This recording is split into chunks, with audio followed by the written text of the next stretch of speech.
Thomas's train. Thomas often grumbled because he was not allowed to pull passenger trains. The other engines laughed. You are too impatient, Thomas. You'd be sure to leave something behind. This annoyed Thomas. Rubbish! You just wait. I'll show you. One night he and Henry were alone. Henry was ill. The men worked hard on him, but he didn't get better. Now, Henry usually pulled the first train in the morning, and Thomas had to get his coaches ready. And Thomas thought to himself, now, if Henry is ill, perhaps I shall pull his train. And Thomas ran off and found the coaches. Come along, come along. The coaches were very grumpy. There's plenty of time, there's plenty of time. Thomas took them to the platform and wanted to run round in front at once, but his driver wouldn't let him. Now, don't be impatient, Thomas. So Thomas waited and waited. The people got in. The guard and the station master walked up and down. The porters banged the doors, and still Henry didn't come. Thomas got more and more excited every minute. The fat director came out of his office to see what was the matter, and the guard and the station master told him about Henry. Well, Henry's not very well today. We'll find another engine. Well, there's only Thomas. Well, you'll have to do it then, Thomas. Be quick now. So Thomas ran round to the front and backed down onto the coaches, ready to start. He was so excited his driver had to say to him, now don't be impatient, Thomas. Wait till everything is ready. But Thomas was too excited to listen to a word he said. What happened then, no one knows. Perhaps they forgot to couple Thomas to the train. Perhaps Thomas was too impatient to wait till they were ready. Or perhaps his driver pulled the lever by mistake. Anyhow, Thomas started. People shouted and waved at him, but he didn't stop. Thomas thought to himself, they're waving because I'm such a splendid engine. Henry says it's hard to pull trains, but I think it's easy. And he pretended to be like Gordon. Faster, faster, faster, faster. Faster, faster, faster, faster. As he passed the first signal box, he saw the man leaning out, waving and shouting. And he thought to himself, they're pleased with me. They've never seen me pulling a train before. It's nice of 'em to wave. And he hurried on. Faster, faster, faster, faster. Faster, faster, faster, faster. But he came to a signal at danger. Oh, bother! I must stop. Oh, and I was going so nicely too.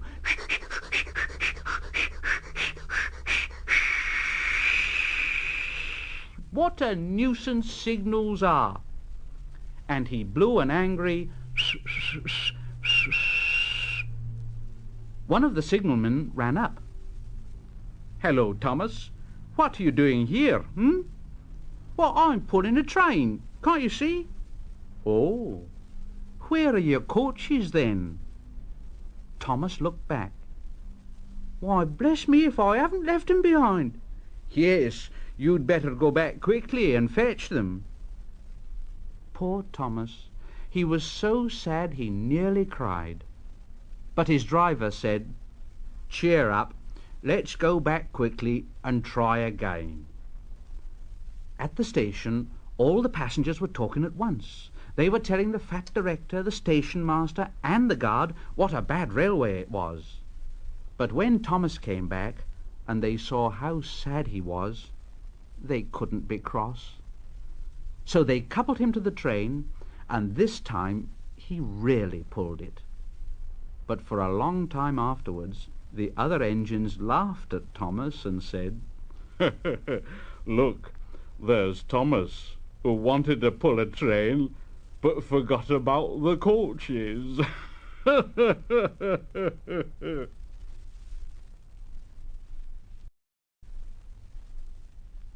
Thomas and the trucks. Thomas used to grumble in the shed at night. "I'm tired of pushing coaches. I want to see the world." The others didn't take much notice, for Thomas was a little engine with a long tongue. But one night Edward came into the shed. He was a kind little engine, and he felt sorry for Thomas. "Thomas, I've got some trucks to take home tomorrow. If you take them instead, I'll push the coaches to the yard." Thomas was delighted. "Thank you, Edward. That will be nice." So they asked their drivers next day if they could change, and the drivers said, "Well, yes. Well, yes." And Thomas ran off happily to find the trucks. Now, trucks are silly and noisy. They talk a lot and don't attend to what they're doing. They don't listen to their engine, and when he stops, they bump into each other, screaming, "Oh, oh, oh, oh, oh, oh, oh, oh, oh, whatever is happening?" And I'm sorry to say, they play tricks on an engine who's not used to them. Edward knew all about trucks, and he warned Thomas to be careful. But Thomas was too excited to listen. The shunter fastened the coupling, and the signal dropped. Thomas was ready. The guard blew his whistle. Thomas answered and started off. But the trucks weren't ready. "Oh, oh, oh, oh, oh, oh, oh, oh, oh, oh, oh, wait, Thomas, wait." But Thomas wouldn't wait. "Come on, come on, and the trucks grumbled slowly out of the siding onto the main line. Thomas was happy. "Come along, come along, come along, come along, come along, and the trucks grumbled, "All right, don't fuss, all right, don't fuss, bong, bong, bong, bong." They clattered through stations and rumbled over bridges. "Come along, come along, come along, and they rushed through the tunnel in which Henry had been shut up. Then they came to the top of the hill where Gordon had stuck, and Thomas's driver said, "Steady now, Thomas, steady," and he shut off the steam and began to put on the brakes. Thomas called out, "We're stopping, we're stopping," and the trucks answered back, "No, no, no, no, no, no, no, no, no, no, no, no," and they bumped into each other. "Go on, go on, go on, go on, go on," and before his driver could stop them, they'd pushed Thomas down the hill and were rattling and laughing behind him. "Ha ha, ha ha, ha ha, ha ha, long, long, long, long, ha ha, long, long." Poor Thomas tried hard to stop them from making him go too fast. "Stop pushing, stop pushing, stop pushing," but the trucks wouldn't stop. They just giggled in their silly way. "Ha ha, ha ha, ha ha, bong bong, bong bong, ha ha." Thomas was glad when they got to the bottom. Then he saw in front the place where they had to stop. "Oh dear, what shall I do?" They rattled through the station, and luckily the line was clear, and they swerved into the goods yard. Thomas put his brakes on tight, and he skidded along the rails. "Oh, I must stop!" And he shut his eyes tight. When he opened them, he saw that he'd stopped just in front of the buffers, and there watching him was the fat director. Thomas, what are you doing here, Well, I've brought Edward's tracks. Oh, why did you come so fast? Well, I didn't mean to. I was pushed. Pushed? Haven't you pulled trucks before? No. Then you've a lot to learn about trucks, little Thomas. They're silly things and must be kept in their place. After pushing them about here for a few weeks, you'll know almost as much about them as Edward. Then you'll be a really useful engine. Thomas and Gordon. Thomas and the breakdown train. Every day the fat director came to the station to catch his train, and he always nodded to Thomas and said, Morning, Thomas. There were lots of trucks in the yard, and Thomas had to push and pull them into their right places. He worked hard. He knew now that he wasn't so clever as he'd thought, and he wanted to learn all about trucks so as to be a really useful engine. But on the siding, by themselves, were some trucks that Thomas was told he mustn't touch. There was a small coach, some flat trucks, and two queer things his driver called cranes. That's the breakdown train, Thomas, and when there's an accident, the workmen get into the coach and the engine takes them quickly to help the hurt people and to clear and mend the line. The cranes are for lifting heavy things like engines and coaches and trucks. One day Thomas heard an engine whistling. Help!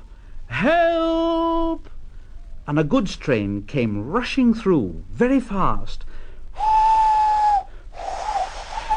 Help! Help! The engine, a new one called James, was frightened. His brake blocks were on fire, and smoke and sparks streamed out on each side. They're pushing me! They're pushing me! Those silly trucks are pushing me! And the trucks just laughed. Ha ha! Ha ha! Ba ba ba ba. Ha ha! Ba ba ha ha! Ba ba. Poor James disappeared under the bridge, whistling for help. Help! Help! Thomas the tank engine didn't know what to do. Oh, I'd like to teach those trucks a lesson. Presently a man came, running. James is off the line. The breakdown train. Quickly! So Thomas was coupled on.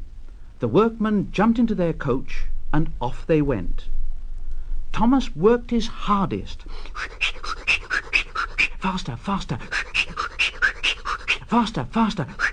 Oh, bother those trucks and their tricks. I only hope poor James isn't hurt. Faster, faster.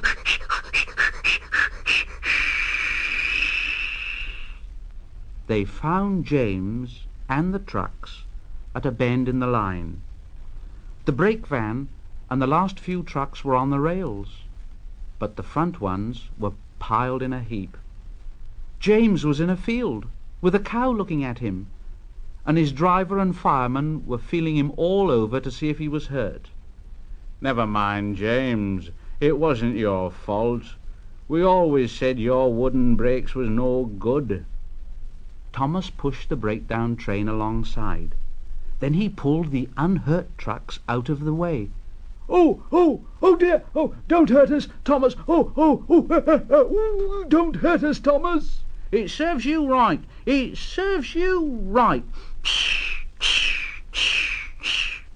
He puffed backwards and forwards all the afternoon, and he scolded the trucks.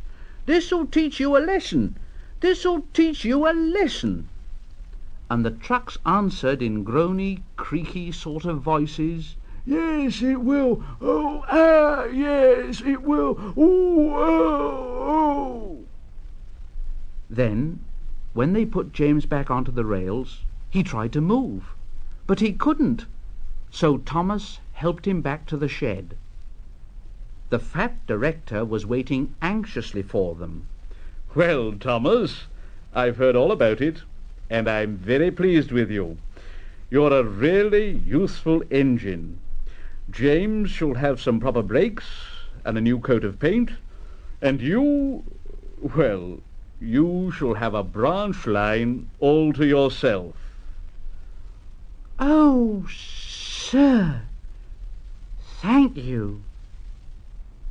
Now Thomas is as happy as can be. He has a branch line all to himself and puffs proudly backwards and forwards with 2 coaches all day. He's never lonely, because there's always some engine to talk to at the junction. Edward and Henry stop there quite often and tell him the news.